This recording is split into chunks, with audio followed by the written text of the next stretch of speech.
ముందున్న మిత్రులందరికీ కూడా నమస్కారం. బహుజనుల రాజ్యాధికారం కోసం నేను నిద్రలోంచి మేలుకున్నాను. నా జాతులకు జరుగుతున్న అన్యాయాలపై గలం ఎత్తేందుకు గొంతు సవరించుకుంటున్నాను. స్వతంత్రం వచ్చిన కానించి ఇప్పటి వరకు అధికారం అందని వర్గాలకు దిశానిర్దేశం చూపిస్తాను. ఎన్నో ఏళ్ల నుండి అణిచివేత జాతులకు తిరుగుబాటు బావుట ఎగురవేసేందుకు దారులు వేస్తున్నాను.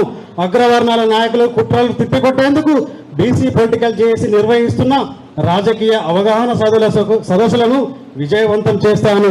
రాజకీయాలు చూపిస్తున్న అసమానతలను రూపు మాపేందుకు బీసీల రాజకీయ పార్టీ తుది దశ రంగులు అద్దుకుంటుంది.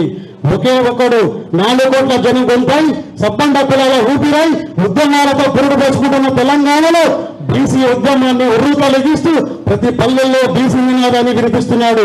రేపటి రాజ్యాధికారమే బీసీల లక్ష్యమని ముందుకు వెళ్తున్న బీసీల ఉద్యమ సూర్యుడు, బహుజనుల ఆత్మబంధువు, అగ్రకులాలకు నాయకులకు ముచ్చటలు పట్టిస్తున్న నాయకుడు, బీసీ పొలిటికల్ జేఏసీ రథసారథి తీన్మారు మల్లన్న గారు తలపెట్టిన ఉద్యమంలో నేను ముందుంటాను. నేను బీసీగా పుట్టినందుకు గర్వపడుతున్నాను. రేపటి బీసీల రాజ్యాధికారం కోసం శ్రమిస్తాను. బీసీలకు రాజ్యాధికారం అందేదాకా నా చావునైనా ఎదిరిస్తాను. నా జీవితానికి ఓ సార్థకత కోసం కృషి చేస్తానని ఈ నిండు సభలో ప్రతిజ్ఞ చేస్తున్నాను. జై బీసీ, జై జై బీసీ. థ్యాంక్ యూ అన్న. పెద్దపల్లి